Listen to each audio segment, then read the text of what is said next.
So the first time I got stopped by a cop, he's like, show me your license. And he's like, no, it's not a valid license. And I actually went to the RTO one day and I explained him the story that I'm running this food truck, and I said I just need a driving license for driving a commercial vehicle. He's like, no. I said, why? He said, you go to your country and do it.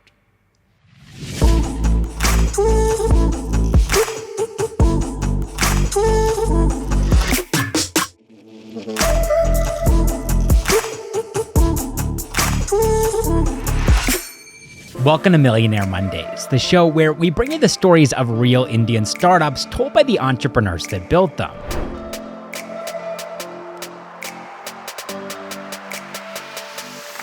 I'm Caleb Friesen, and on the show today, how Nicolas Gourmet started a street food business out of a van on the roads of Bengaluru and grew it into a chain of restaurants and cloud kitchens called Paris Panini. French food is pretty famous. Ratatouille, croissants, crepes, crème brûlée, escargot, macarons, and baguettes. And in fact, in France, people often turn baguettes into sandwiches. In Italy, a similar kind of sandwich is called a panini. And it was actually this famous sandwich that Nicolas Gourmet built his entire India business around. But before he'd ever stepped foot in India, Nicolas had actually been working in the food industry from the age of 18. He started by waiting tables for pocket money while he was studying economics and finance in the French city of Lille. And when his studies took him to Marseille, he again got a job at a restaurant while completing his master's degree in international management and entrepreneurship. And it was actually this very program that brought him to Bengaluru. He did have the option of doing an internship in Japan or China, but he chose India because of the country's rich culinary history. When his internship in Bengaluru ended, he had the option of returning to his home country of France, but decided to start up instead.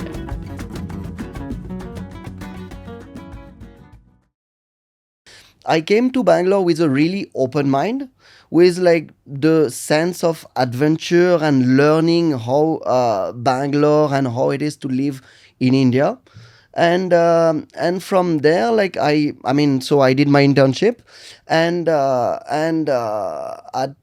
midway of the internship so when I came to India, I had a lot of ideas. So for me, like the first 3 months in India were also like, I discovered the country, I learned about the culture. It was very important for me to understand like how, not just in terms of business, but how people live on how people like, overall the culture in India, because it's something completely different. This was when? 2013? So it was in 2014. 2014, okay. Yes, almost, it's been almost a decade I'm here. And it's amazing that when you came here, I mean, this is the Silicon Valley of India, right? This is the startup capital of the country. And I think you were actually writing your dissertation on startups, right? That's correct. So I came to India and I had in mind to write my master's dissertation about how to set up and how it is to do business in India, how to set up a company and how to do business in India. And I had at this time my partner, like I was doing a dissertation with someone, and she was at the same time in China, and she was also doing the same thing, writing about the same subject, but in China. So it was two different things, in the sense two different country. Like China is was quite already developed at this time, and I was in something more like a booming city. Like as you said, Bangalore was like the capital of the IT at this time, like a lot of highlights for Bangalore. So that's why also, like when I came here, I was not so I was wondering what is happening in Bangalore and how is the life here, but I felt I'm not going to like undeveloped kind of city where like I could see that like the IT was like running all over, and with a lot of engineers and probably also a link with like the foreign in general, because a lot of people, managers and all, would come for doing a business managerial job here in Bangalore. Bengaluru is an incredible place to start a business in, and especially a restaurant business because people here are so open to experimenting with different foods. But the city is getting a little bit more popular, and as the popularity increases, so do the prices for rent. And so when it comes to restaurant financing, this video's sponsor Explorex is here to help. Because Explorex offers a full stack operating system for your restaurant called Bridge, and because of their integrated POS and payment system which keeps track of your restaurant's finances, Explorex is actually able to accurately measure the health of your business and provide you with a loan based on that. Their repayment system is seamless too. They deduct a percentage of revenue so that you don't need to worry about manually repaying them as a repeating expense. And while they're financing your expansion, Explorex is also going to help you increase your revenue too. They offer a robust suite of tools like a digital menu and automated ordering, inventory management, detailed analytics and reports, customer re-engagement tools, and third-party delivery integration too. So if you want to learn more about Explorex and their operating system for restaurants, Bridge, then click on the link in the description down below. And now, on with the podcast. I don't think most people, though, when they come to India for a student exchange program, a study abroad program, the first instinct is not necessarily to stay here for a very extended period of time the way that you did. You've been here now for more than a decade. And so at what point did you decide, maybe this isn't just going to be a temporary short-term thing, but actually I could see myself building the next chapter of my life here in India? So at what point it's quite, there was not like turning point, but I felt really, I felt really comfortable living here, to be honest. Like in the sense, I was living close to my office, to my the place where I was doing the internship. Where was that? It was in Indranagar. So I've always stayed all my life in Indranagar. We started the first outlet also in Indranagar. Like Indranagar is very close to my heart, kind of a thing. And at that time, what were you thinking of in terms of a business? Because I don't think it had the same name that it does today, which is Paris Panini, right? Or if correct pronunciation would be Paris Panini, right? It wasn't Paris Panini. It was something completely different, right? So, like, to give you a short, like, to make it short, like, basically my directors at the internship, they were also this very open-minded people who like to experience different things. So when I told them about like me staying slightly longer, because after 3 months I was exploring the opportunities to open a business, but in the same time, see, as I said, there are a lot of opportunities here, but the idea is you need to focus on what you're good at. So I had this experience of working in restaurants before in France. I accumulated about 4 years of experience. While doing my studies, I was working in restaurants. As a server, right? Yeah, as a waiter. I used to also go behind the bar preparing drinks. I used to go also in the kitchen to help the chef. Like, it used to be like, I've always been quite flexible in terms of work, because I've always thought like that's the way you learn things. Like, see, you can be waiter, but you should always keep an open mind to learn different things. So see, even as a waiter or as a barman or as a chef, I even used to clean like the floor, the toilet, everything, like from the opening till the closing. But I've always felt, see, if you don't do that now, if you don't learn from the ground, like, then how are you gonna be how are you gonna become like a better person? How are you gonna learn things if you don't start from ground level zero? So like, that's how I started. So I've accumulated this experience back in France, and when I came to India, again, a lot of ideas, but I felt that the food, at that time in 2014, there was only Café Noir, which was serving French food. And I found it a bit on the expensive side. They were mostly located in mall, UB City, so it's a bit fancy, and they have like a casual dining kind of concept, which was really it was good, inspiring, but in the same time I felt it's a bit sad for people here not to be able to experience French food because it's on the expensive side. It's not going to reach the masses. Exactly. So I thought, like the thing that I like the first concept when I was building the concept, I thought like it would be like kind of bringing affordable French street food to Bangalore, like gourmet quality food, but in a street food format. I remember when I was younger, I actually went to Paris. I had no plan. It was sort of an in-between moment in my life. And I just remember like loving the food. So would order street crepes and all these other different kinds of food. Baguette or galette. Very like touristy things, right? But it was so delicious, right? So you're kind of trying to take that experience of being on the streets of Paris and bringing it to Bengaluru for everyone here to experience, which it's amazing. It's a beautiful concept. That's correct. That's so. What I had in mind was more like see here in India we have a lot of street food. People love street food, but it's not necessarily like done in a clean, safe way. So what I thought is starting, so I had this idea of start bringing French street food to Bangalore. Then it came to what product. So the product was to start a food truck it needs to be like quite, your setup needs to be quite efficient because you have only that much of space, you have only that much of storage, you have only that much of equipments to serve the people, and yeah, this area is quite restricted. But before we get there, I just want to know why a food truck? Why not, like for example, Biraja from Biggie's Burger? Why not a fabricated booth, right? Or maybe like a ground floor sort of arrangement, like just a normal cafe. Why was it a food truck? So this story came. We brainstormed with my partners, and we actually thought at first to start a bistro. Like we wanted to start a casual bistro where we serve wine, we serve beer, where we serve meal of the day because it's a tradition in French.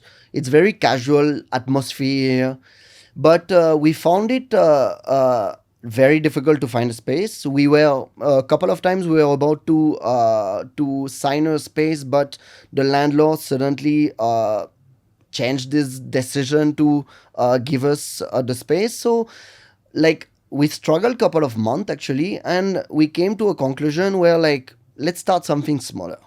Let's start something smaller, something that is more personal.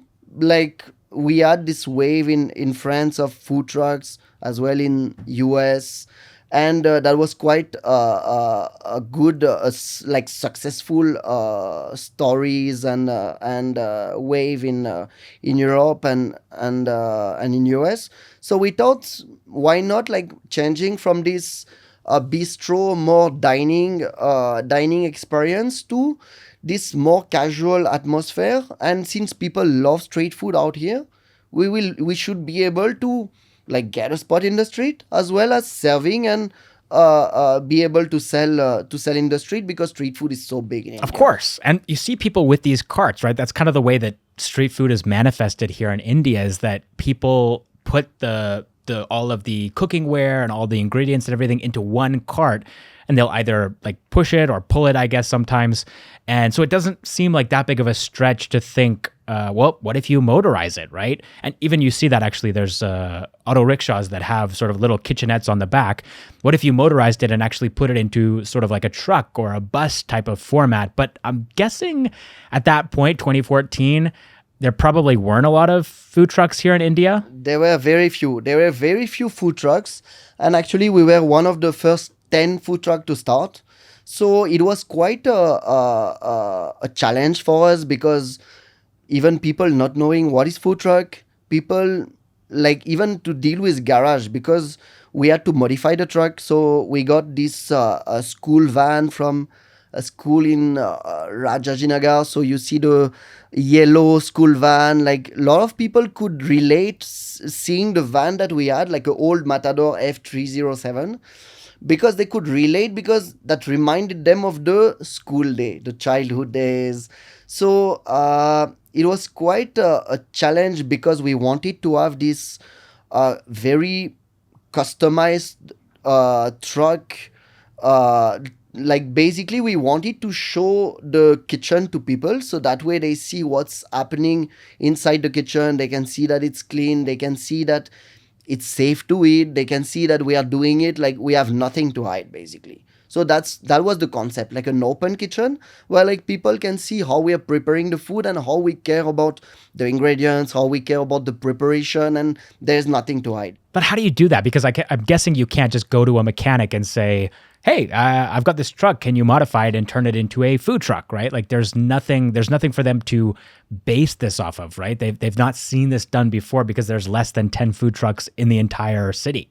We had some inspiration from France, and so we caught those a couple of pictures of like people having a similar van in France, and we told, see, that's the truck, this kind of motorization, this kind of system that we want. So, well, will you be able to do that? Yes, sir. Yes, sir.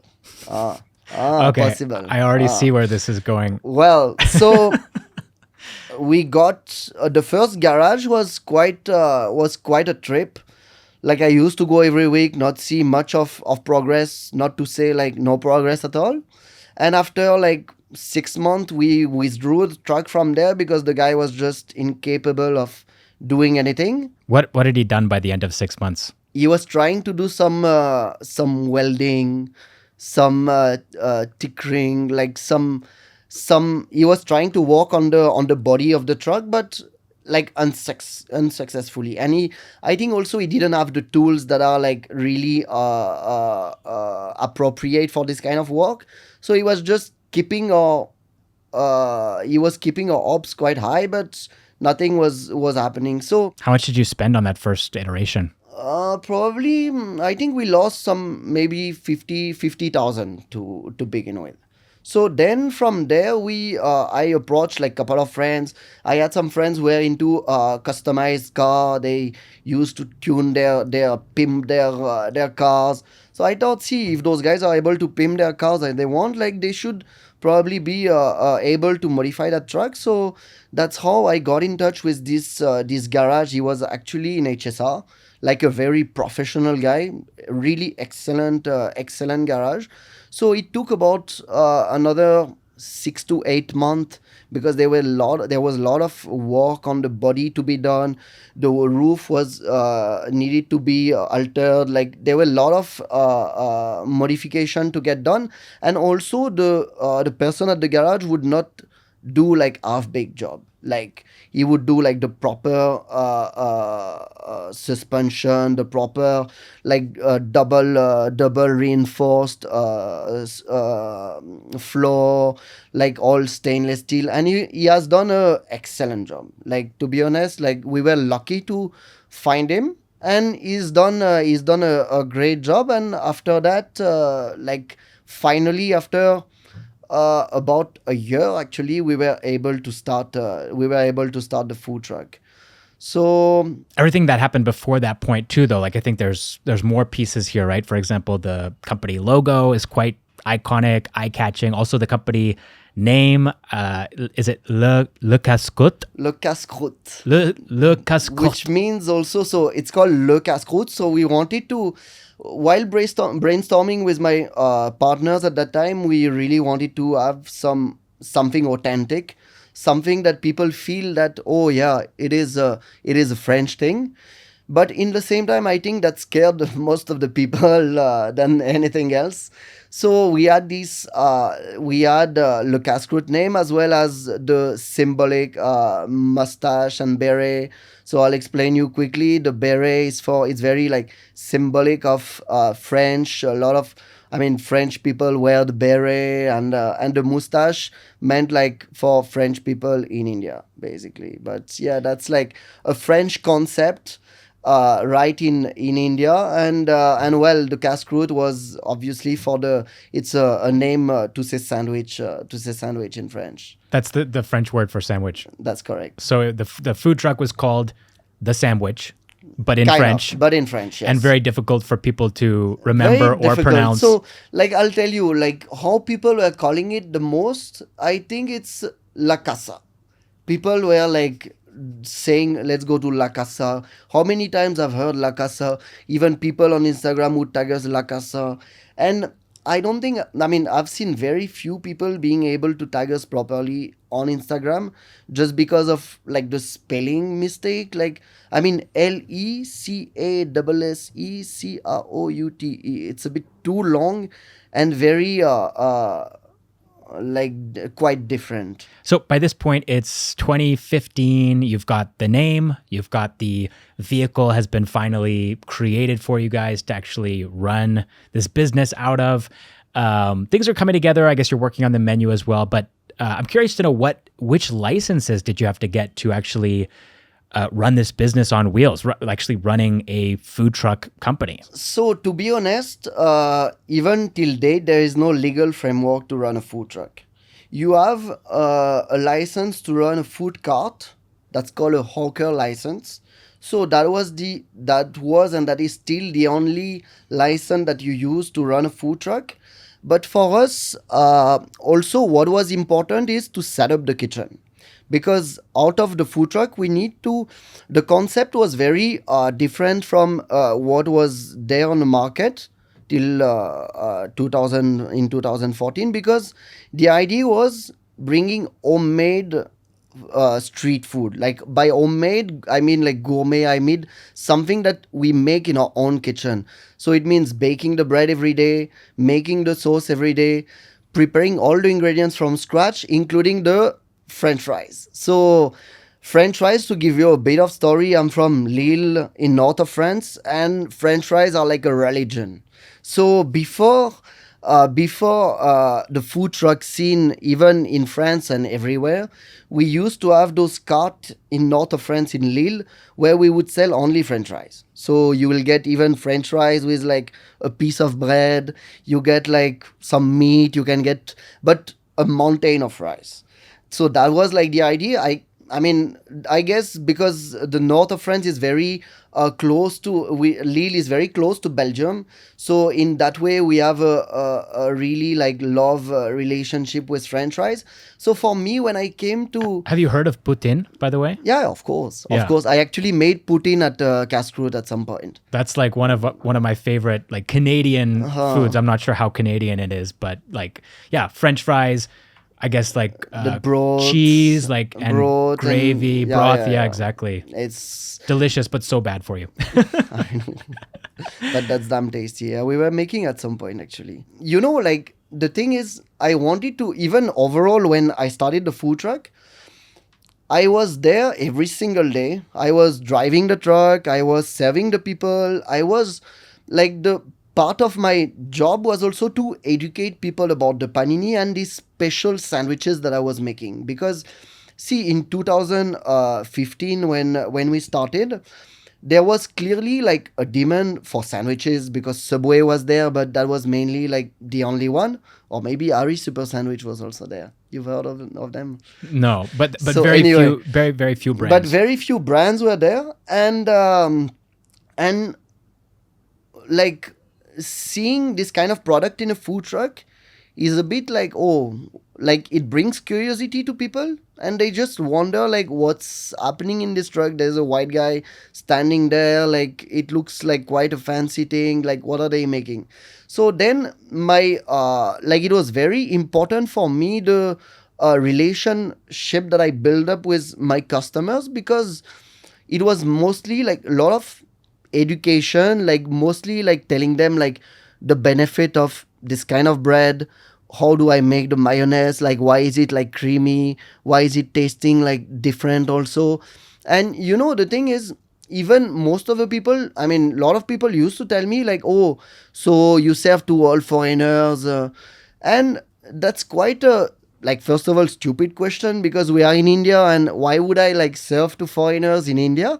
That's a pretty small TAM. Exactly. So the idea was like I was bringing different flavors to all the customers, and like in a different way, in the sense that I was bringing it in a sandwich, the sandwich way, and like making it in house. And so even for that, I had to build a kitchen on the side, because to bake all the breads, make all the sauce and all of that. So that was, I mean, this part was also quite like I find my like it's quite funny, but I find my first years of Cascade being like really hustling.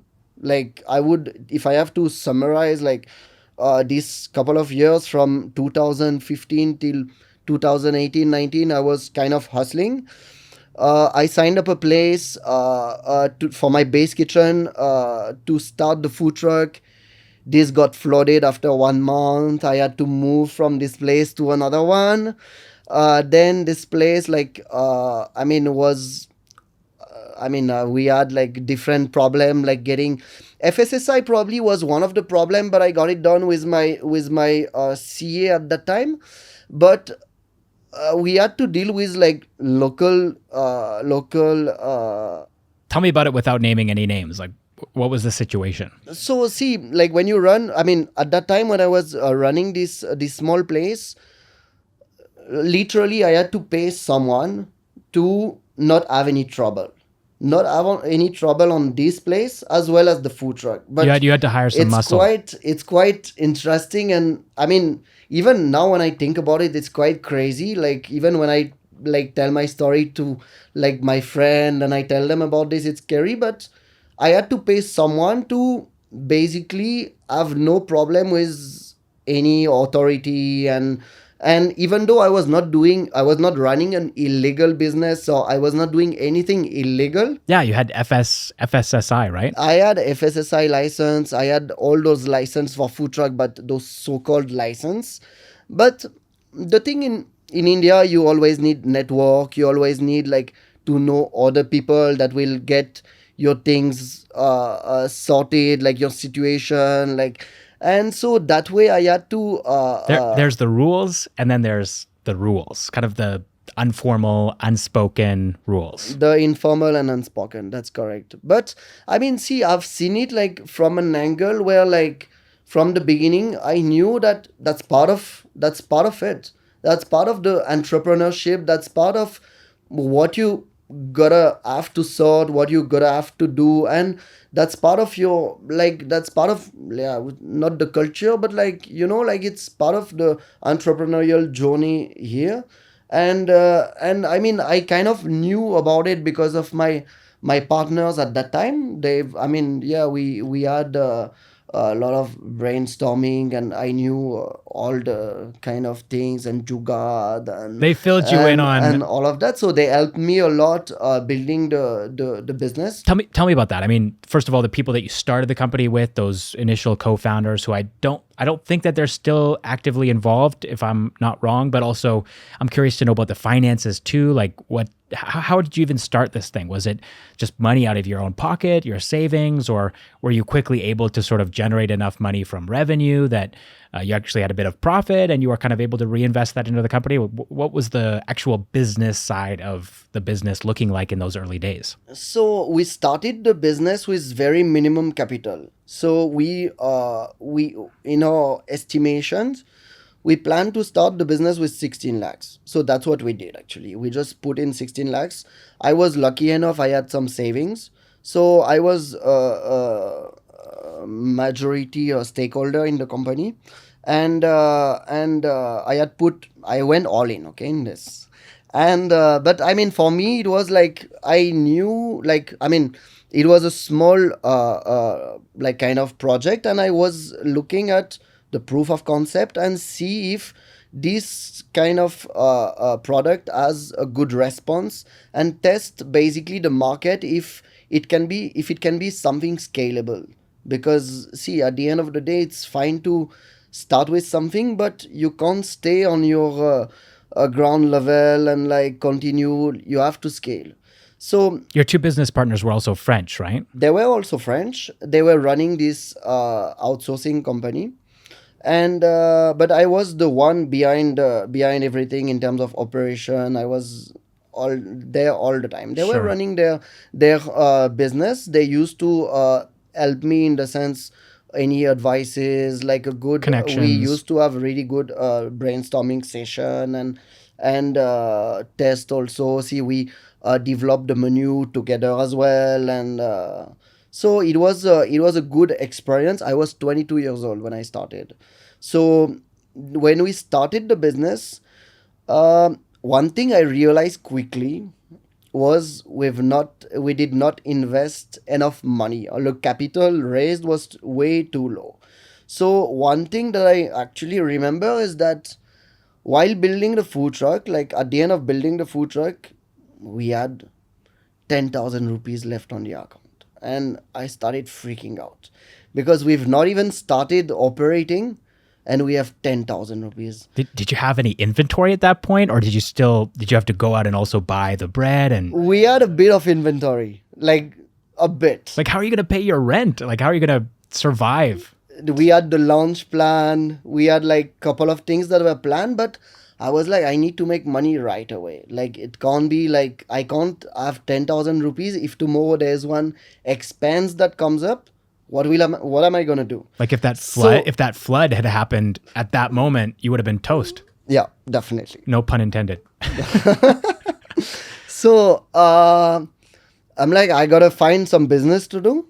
So I called one of my friend was running his startup at this time, and I asked him, "Do you want catering service? Like, I'd love to give you a try of everything. Like, your employees can try, and even I can get feedback as well. So for me, that would be like a learning experience because it'll be the first service to do, and in the same time, like I can get my products tried and approved, and in the same time, that will help me like make some money as well." So like I remember this day, like it was a great experience, like, and even though like they were very, like the kind of people who were there were quite traditional, they did enjoy the food like quite a lot. So actually there was one thing that they didn't like, and I've removed it from the menu since then, was the gazpacho. Oh my god, I used to serve gazpacho like my old partners, they used to love this cold soup that like we drink in south of France, and it's very refreshing, but it's made out of, you know gazpacho? It's made out of raw vegetable that you blend together with olive oil. You add a bit of salt, pepper, you season it, and so it's a cold soup. I've never heard of that before. People would like abused me, okay? Like seriously, Like as though you be didn't like, heat the soup. like why are you giving me this? Like, see, even here, I mean, again, you learn from your mistakes.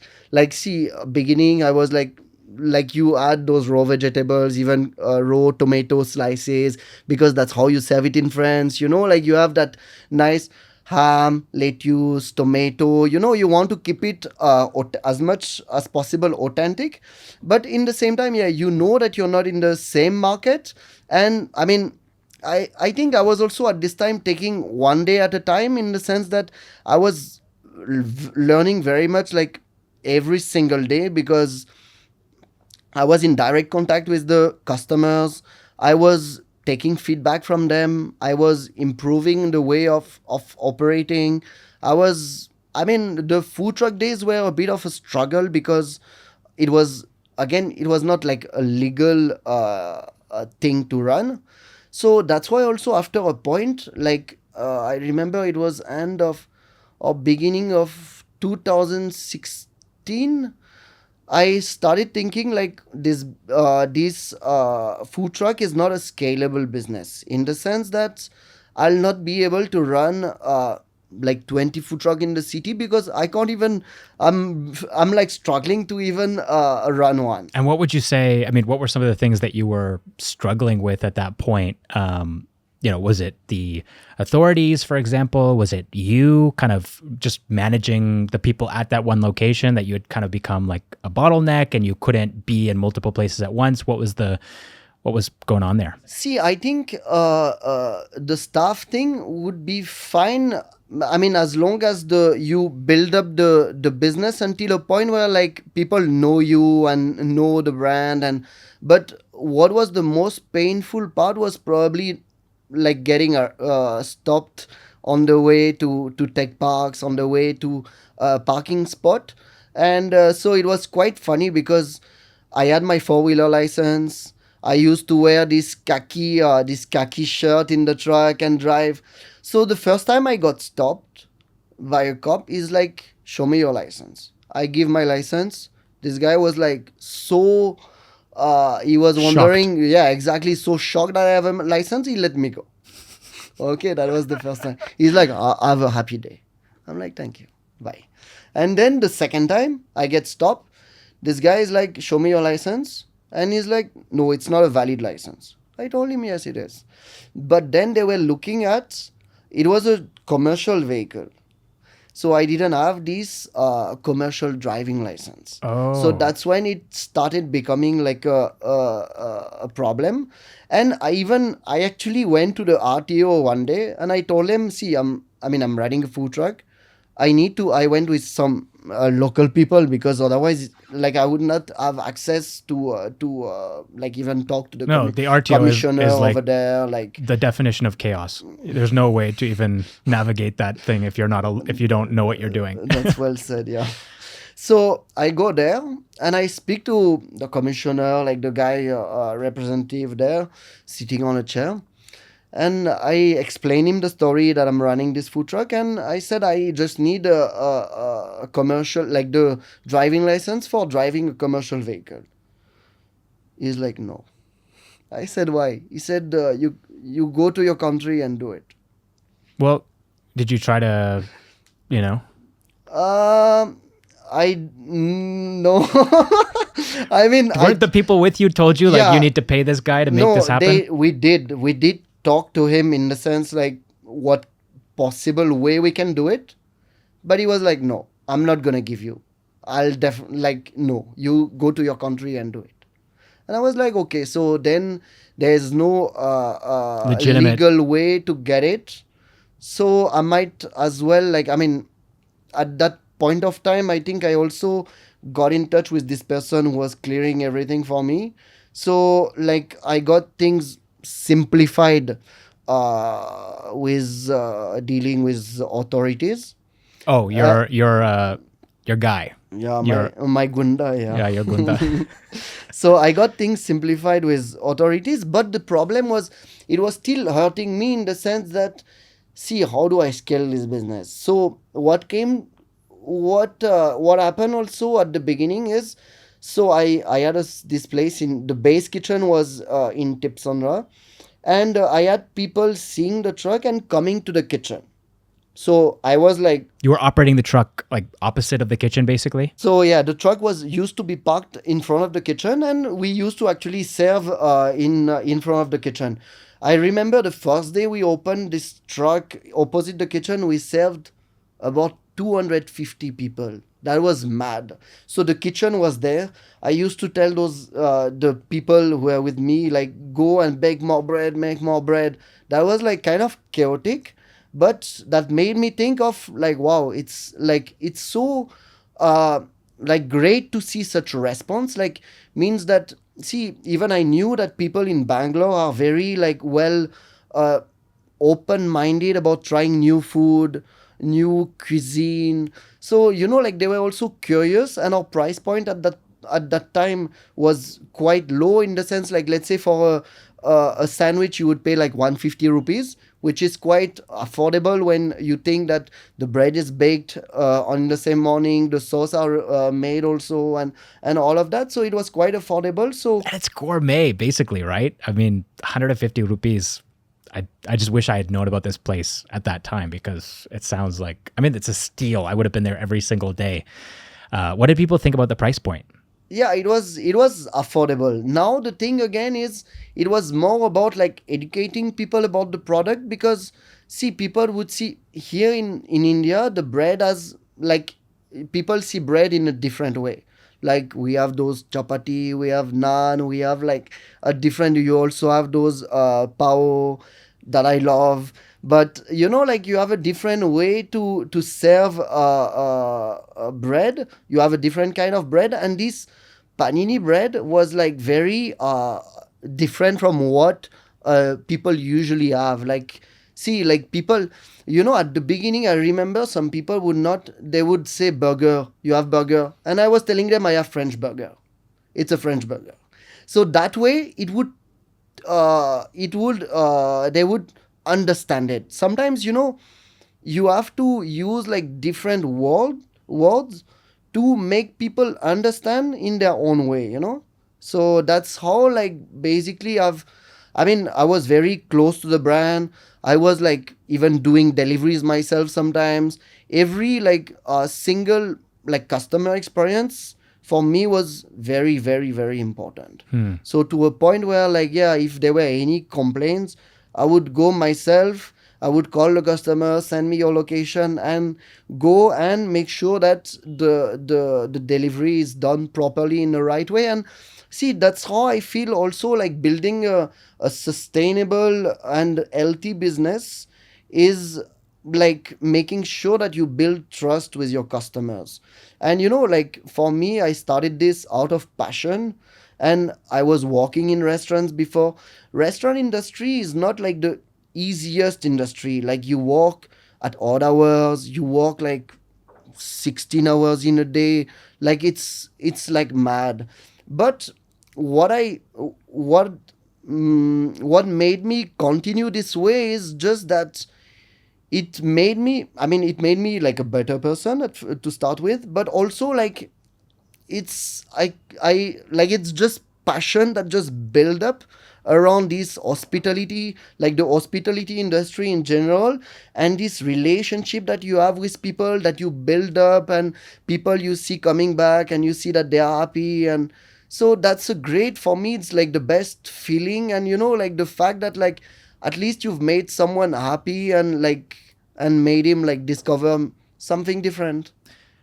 Okay, so what I'm hearing here, though, is that you're doing it for a lot of reasons, right? You're running this business for passion.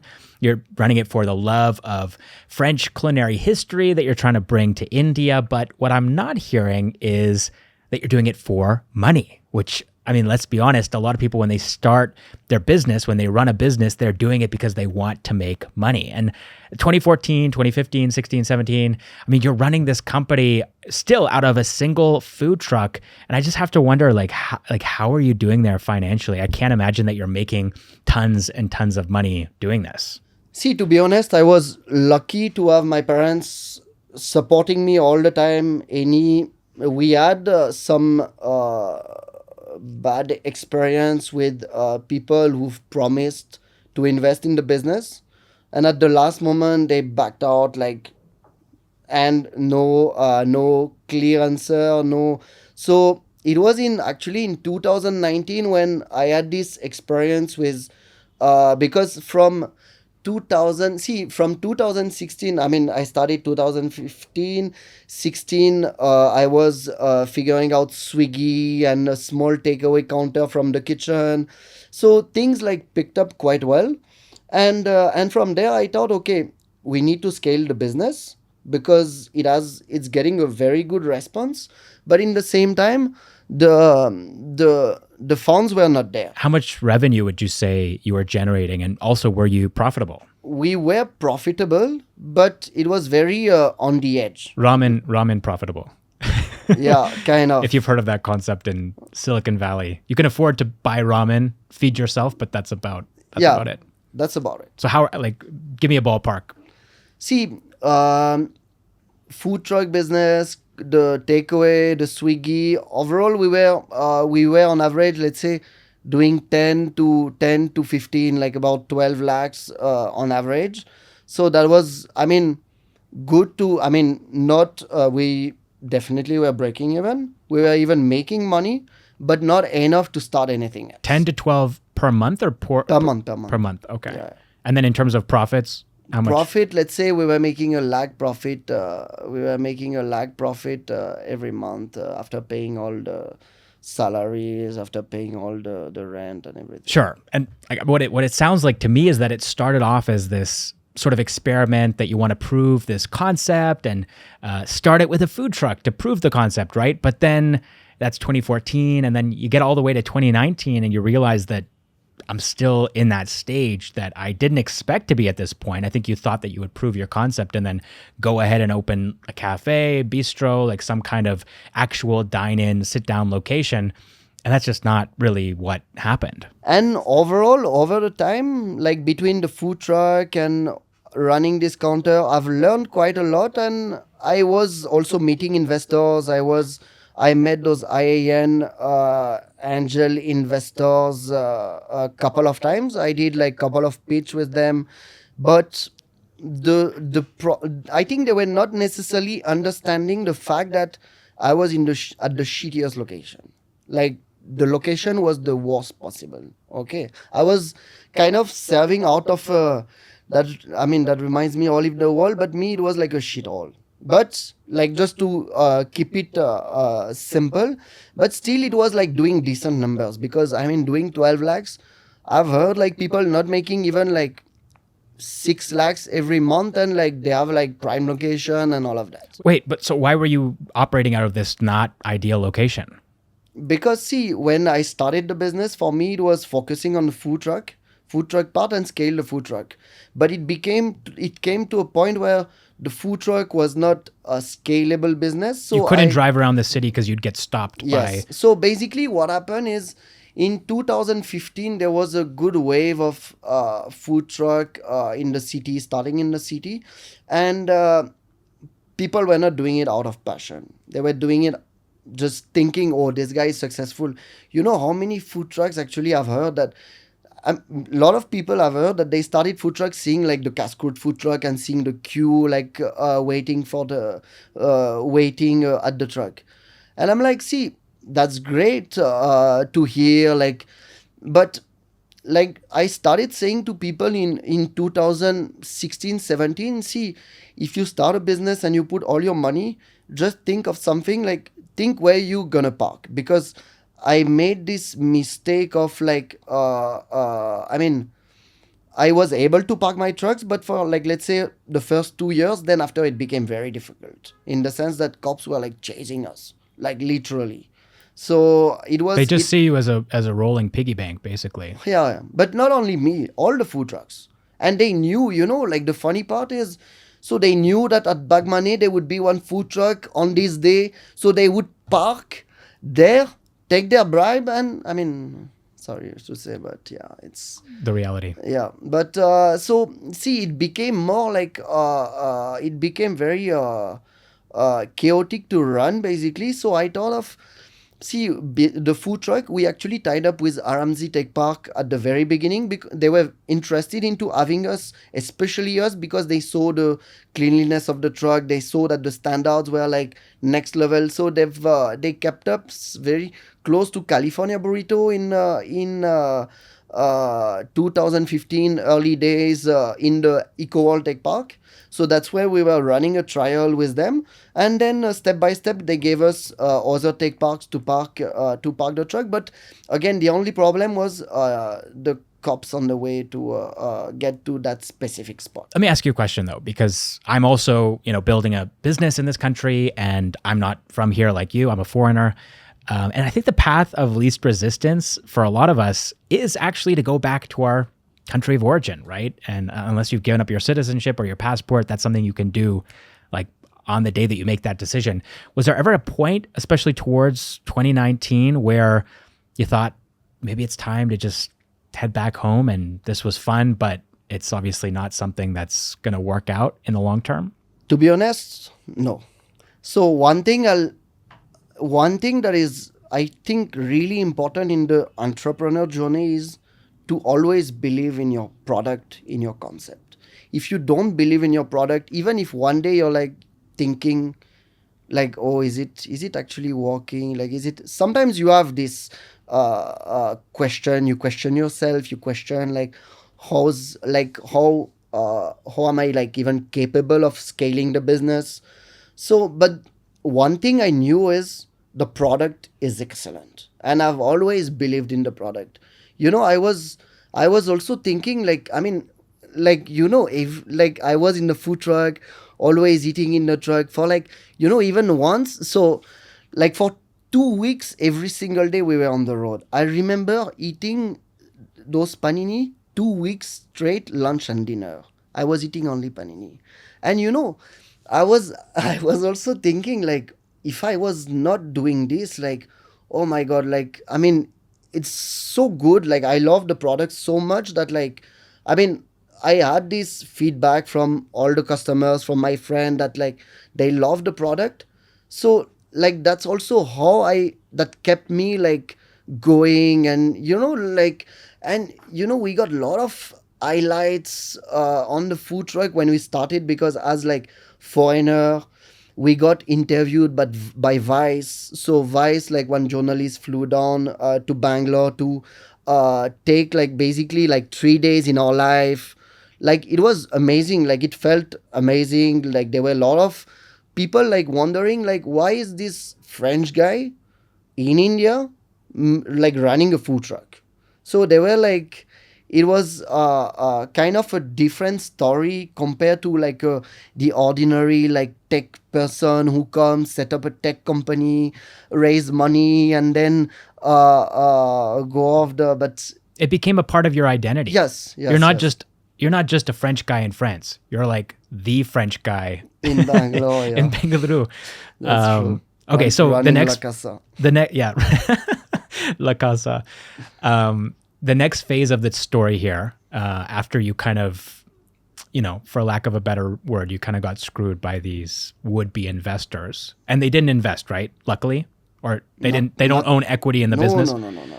So the next part of the journey starts in what I've understood to be a locker room, like a changing room, right? Yeah, that's part of the story as well. So basically, I'm someone who see, I was at that time, I was raising money, I was talking to a lot of people.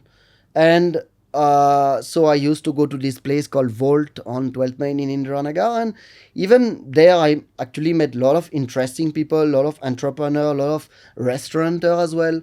So like for me, I would not miss any opportunity to discuss about my business, as well as the fact that I was raising money. Because actually what I discovered in India is that a lot of people have money to invest, and they don't necessarily know like where to, what investment to do. And so basically you have to sell them something, in the sense that, see, sell them your business, in the sense that they would want to invest in your business as well as the person. Because see, when you invest in a business, it's not only just the business. You invest in someone's uh, expertise, you invest in someone's story, you invest into someone who actually like, who holds the project quite tight.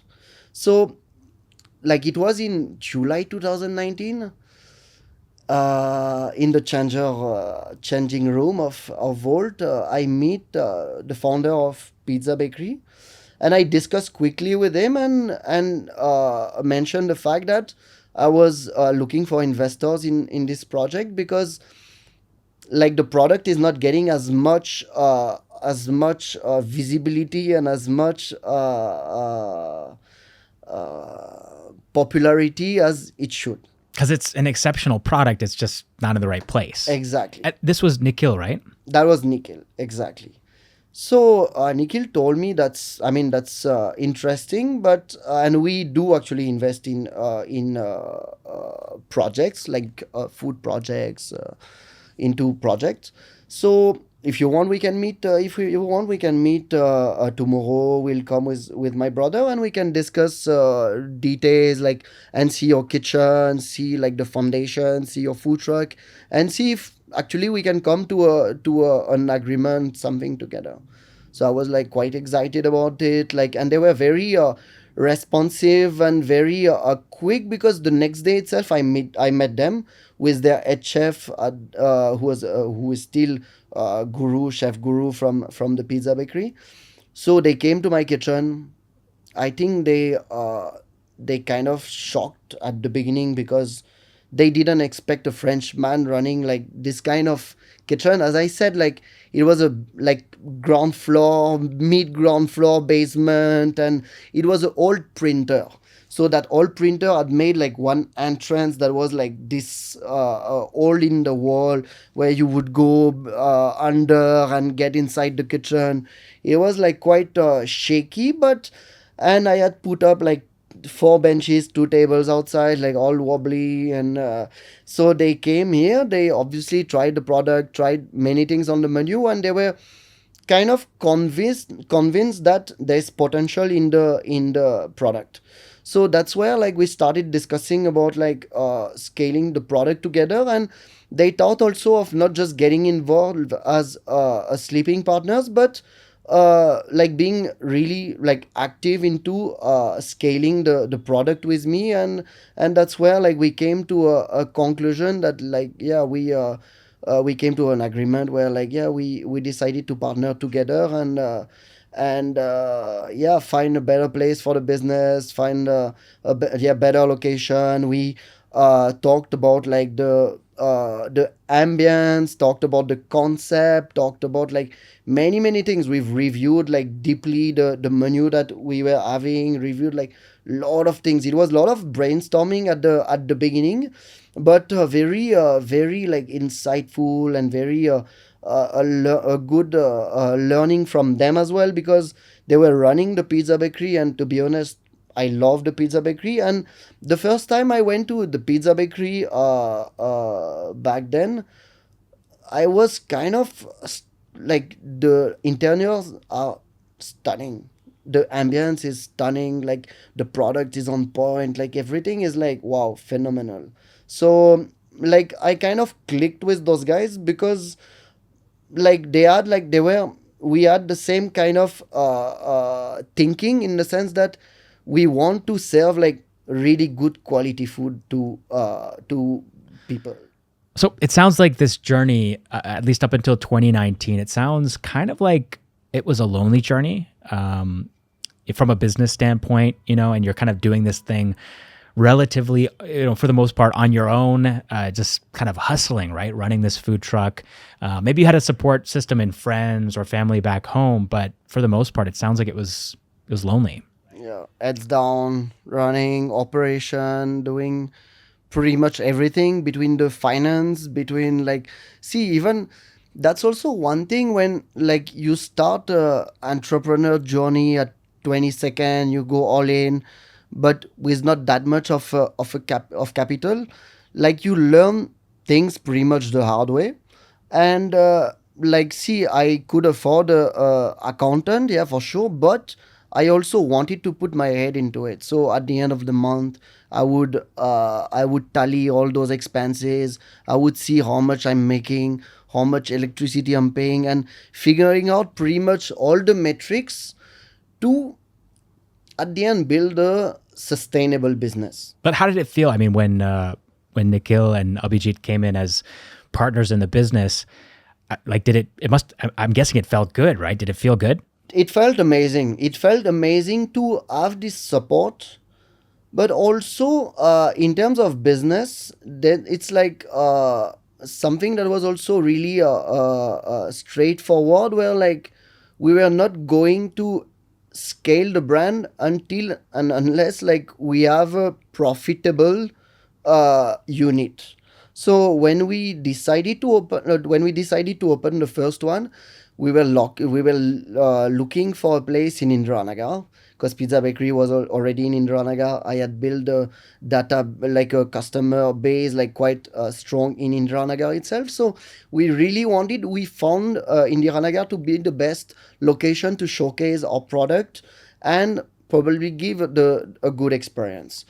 So we were looking for a space in Indranagar, and we were lucky that the space next to Pizza Bakery got vacant, but we had to wait couple of months. So, but in the meantime, we were working on the menu, we were working on our strategy, we were working on the branding as well. So there were a lot of back end work that needed to be done, but that way we were ready at the time of starting really the new Paris Panini, like the Cascru 2.0. Yeah. Kind of. I like the rebrand. I think it's a little bit more accessible. I mean, I'm sure even a lot of people don't know what a panini is.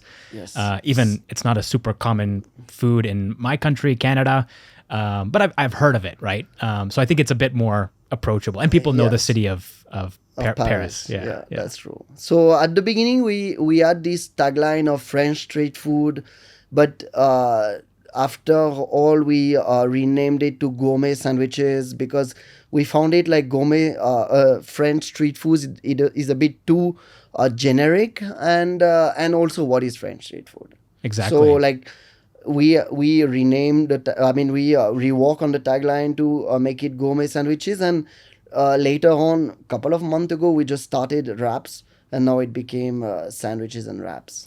How'd you guys look at pricing too, by the way? I mean, I think as you described back in the early days, it was around 150 rupees per sandwich.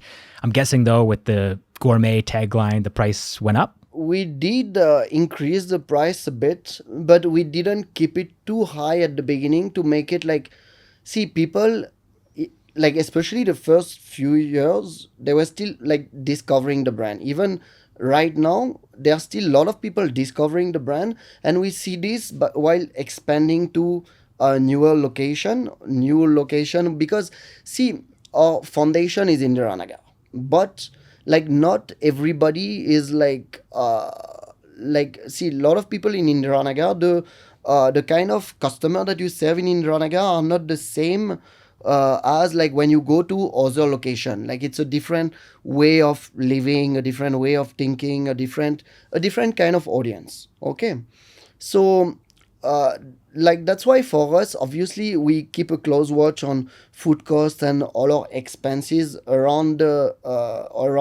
any unit. But that was very important to keep it.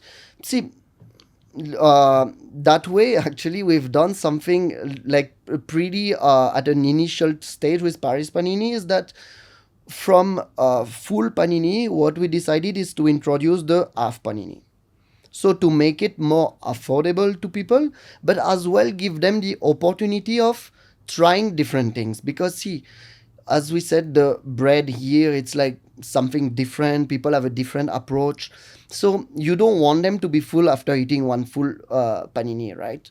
So we had this idea of starting the half panini format, and that was quite a good move. uh, like we had a really good response, and that way we were able to increase our APC, like increase our even overall profitability, because people were trying different things. And see, even being called Paris Panini, we want people to experience the French fries. We want people to have even ratatouille. We have this French ratatouille. We want people to have crepes as well, because we have sweet crepes on the menu.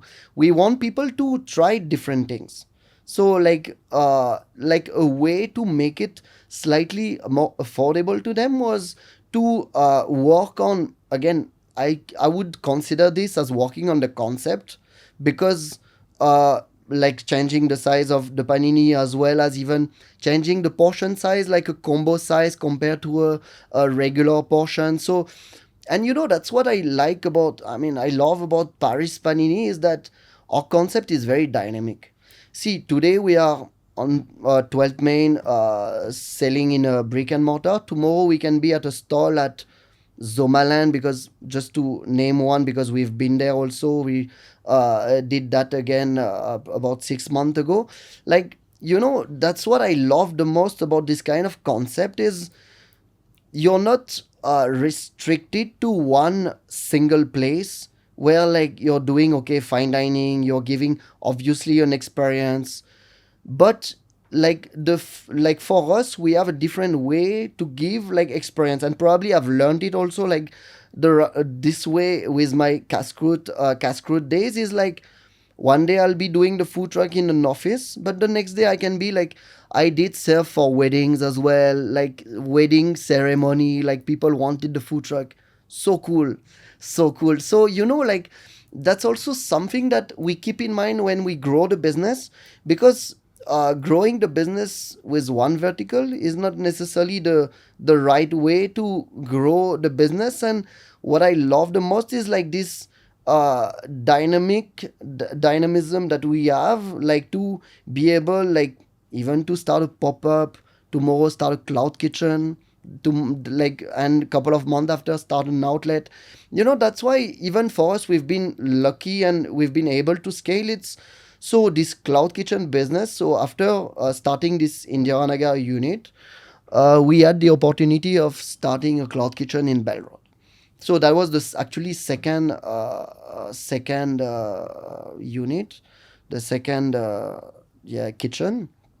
And for us, starting cloud kitchen is a way to um, experiment with different location without having the burden of like investing in a proper dining outlet, because investing in a dining outlet is, it's costly, it's damn expensive. And your dine-in locations are beautiful, by the way. I mean, I've been to the one on Church Street, and everything is just the stylization of the interior. Everything feels very distinct and different from something I've seen before in India. The decor, clearly you didn't just go to some random nearby shop and grab whatever they had. Like everything is custom, even down to the uniforms of the staff, which are very iconic and kind of eye-catching. So I think you guys have done a great job. But obviously, probably pretty expensive to set up. It is. And you know what I like, I mean, about our decor and ambience, like again, it's to give not just the product. And that's how I felt from the beginning when I started working in restaurants. People just don't come for a product. They can have it at home, they can order it, but they come for an experience. And as a restaurateur, that's what I would say I sell. I sell experiences with, like, the from the moment people cross the door at the outlet until they place their order, until they are greeted by the waiter, until they get the food, and from the moment they enter, basically until they leave the place, we are setting up the, like, giving the experience, taking care of them from their experience in the outlet, making sure that everything is clean, making sure that they have a good moment, and a memorable moment, I would say. Because like, again, like, they could just order it online, they could just, and like, one thing we've learned also is that location is one thing, it's very important, but also the comfort that you give to your customer, accommodating them in the restaurant. Because see, if they don't have a comfort safe space to come and eat and dine, they will not, first of all, recommend it to anyone, and otherwise it will just become also like a cloud kitchen brand where, like, you just send from a window. And but see, the sending from a window was basically my experience before, especially when I was running Cascade, because the interiors were, like, not up to the mark at all. But that's why I discovered, when while launching Paris Panini, is that it was literally day and night. Location was, like, the main point.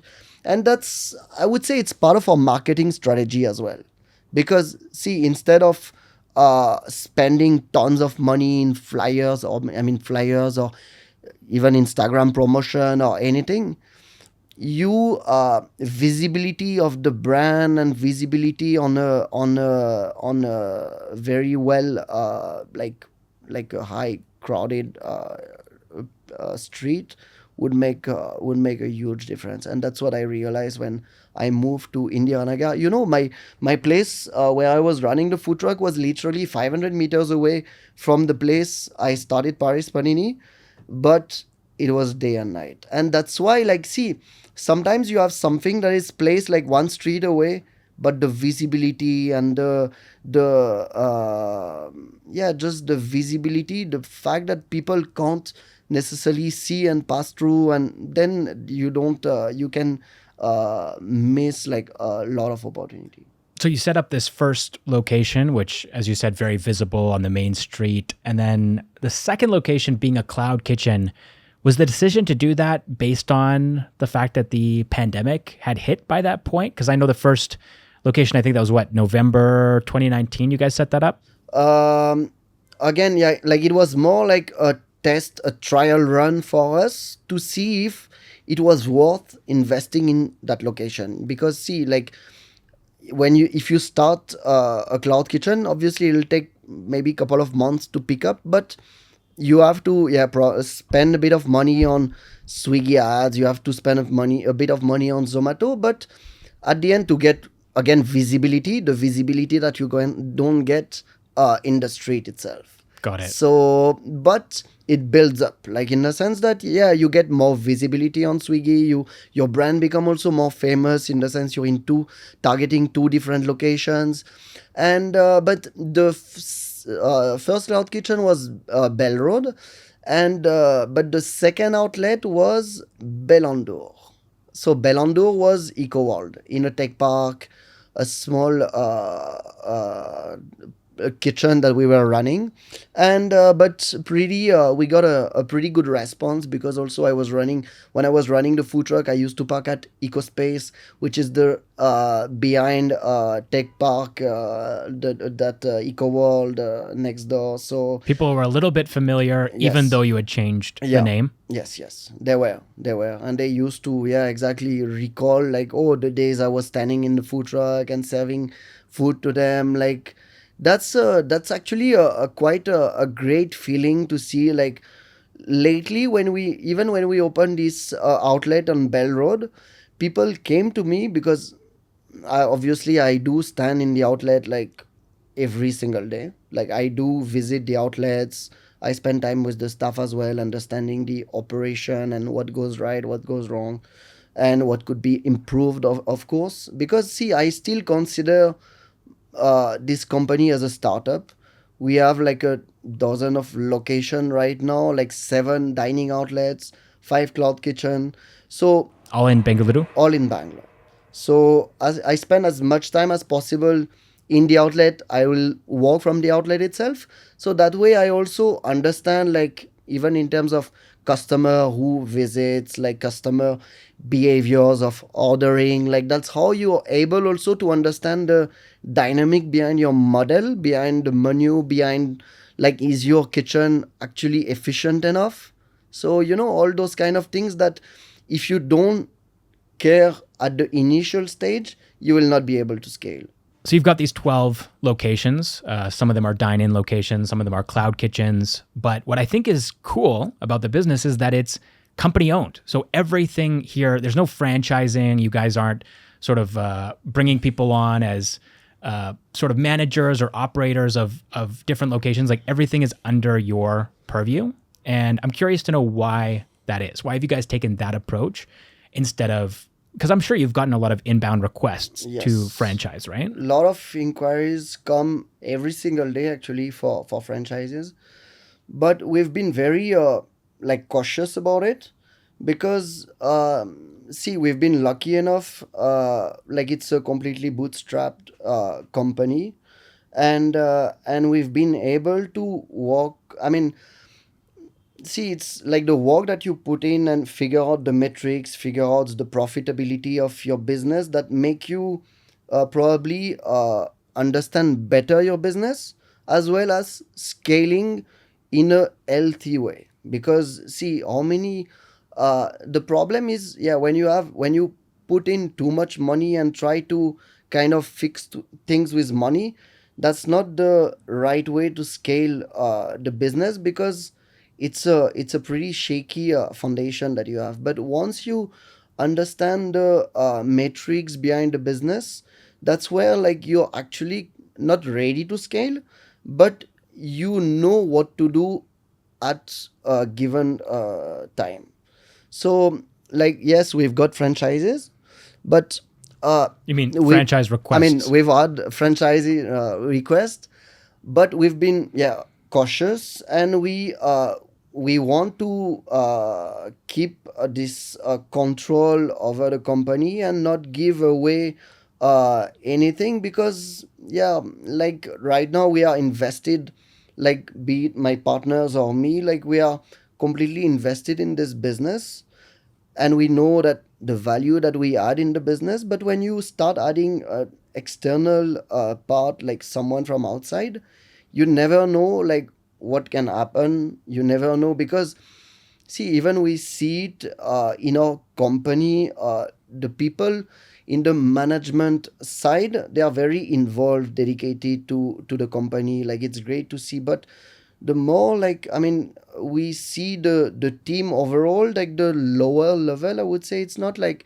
They don't really care about the business, but it's not the same level of determination that they have in terms of day-to-day It's just a operations. job And for them. exactly.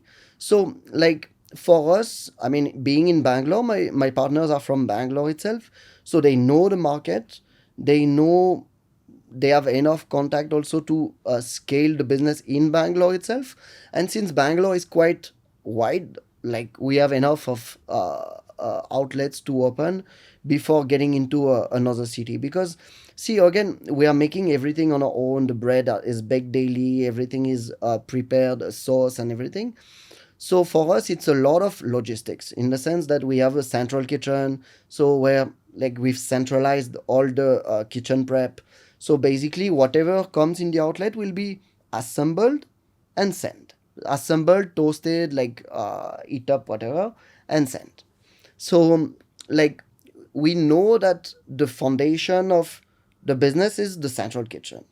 So even if we want to go to another city, we'll have to find a way to probably, yeah, open a kitchen as well as probably couple of outlets to be able to break even the overall operation of this setup.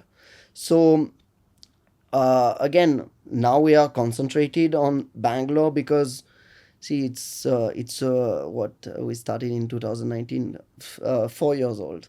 So like it's still new. We're still learning. We are still scaling the operation. We are still setting up the base, I would say. And yeah, probably soon enough we'll be able to scale outside of Bangalore. But yeah, I would say that first we want to really concentrate on Bangalore itself, because there's enough of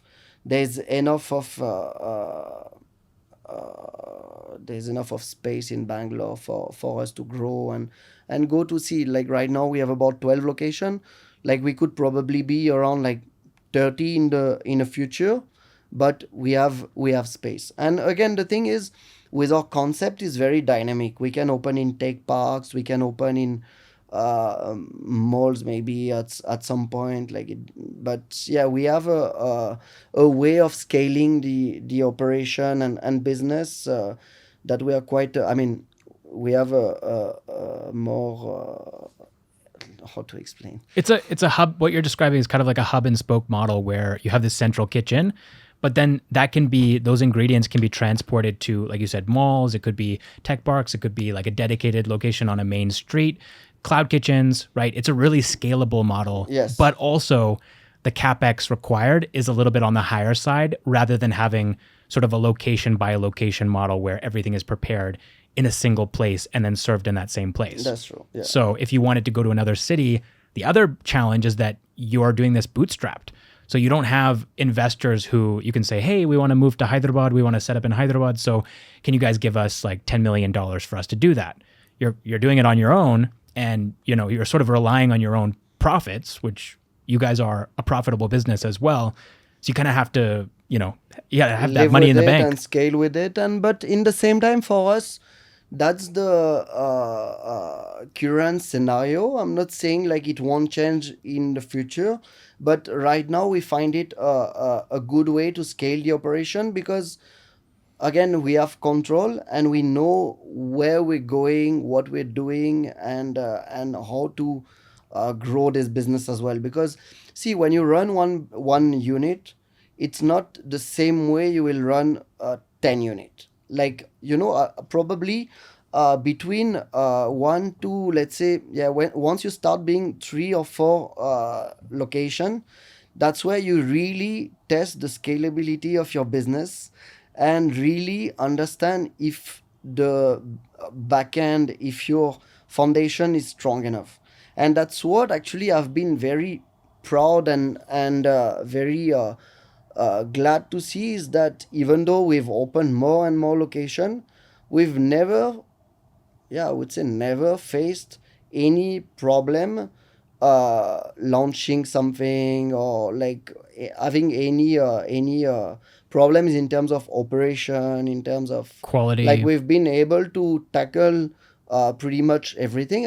Like probably even technology helped us scaling the operation with like inventory management software, with even those aggregator, I mean this platform to get all the orders with aggregators, like centralized order system. Like we've even in our management team we have a lot of software to get things done at the end of the day.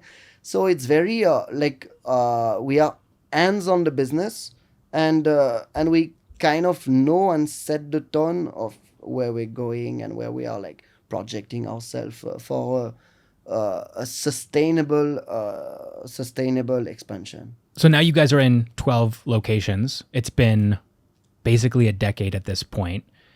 If I had to characterize your story in a phrase, it would be slow and steady wins the race.